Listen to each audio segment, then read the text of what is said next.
We're all doing our best right now, juggling work from home, managing the kids, and many of us are taking care of our aging loved ones who happen to live with us, which can add a little bit more stress to your day.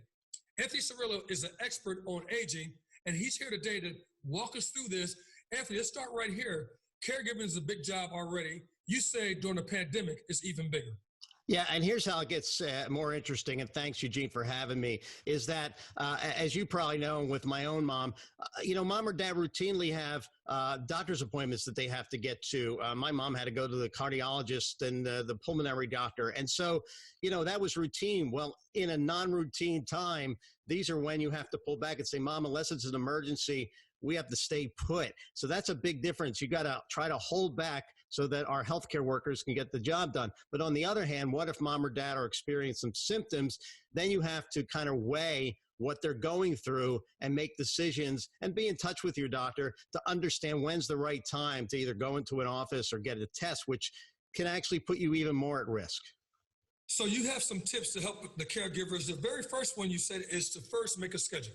Right. You have to make a schedule so that everybody knows what everybody's doing during a given day. So whether it's here's when we're going to have meals or get fresh air, or here's what my workload is like. And, maybe you go off in a different room and do what you need to do. But tell mom or dad, I have calls at X, Y, and Z. And these are times where I really can't be disturbed, or the TV can't be on, things like that. And maybe make a schedule for them too, so they be kept busy at the same time.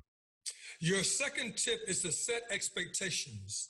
Right. And this is with a few people. So assume if mom or dad are living with you, they have capability. So why not put them to use? Have them, sew those masks or make a meal. But likewise, your spouse or partner should be able to chip in and understand what their responsibility is. Hey, today maybe you're making dinner, or maybe you could take mom for the walk. And hey, kids, when your schooling is done, you're done offline, why don't you do something with grandmom or grandpa today? And so get everybody involved and make the senior feel purposeful and everybody in it together.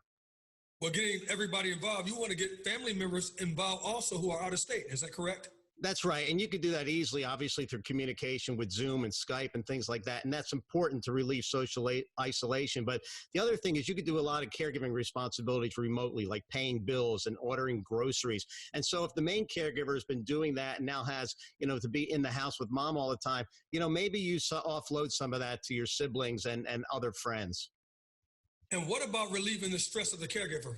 Well, April is National Humor Month and Stress Awareness Month. So you really do need to take care of your health as a caregiver, whether that's meditating, going for a walk, getting your exercise, staying in touch with friends. And particularly it's Humor Month, finding the humor. I used to have to find the humor when I was taking care of mom, because sometimes she'd drive me a little crazy because she had all her cognition. So I would go pick her up and she'd always accuse me of being late. And so I started making crazy excuses even when I was on time, like I had to take the dog for a walk when I didn't have a dog, or and she said, well, I was taking the neighbor's dog for a walk. Your neighbor doesn't have a dog. Oh, I was taking that body out of the trunk, whatever it was. So you have to learn to improvise and roll with the punches, and sometimes take a long, deep breath before you respond to something, and know what's in your under your control and what's not. Where can we get more information? www.theagingexperience.com. Thank you very much.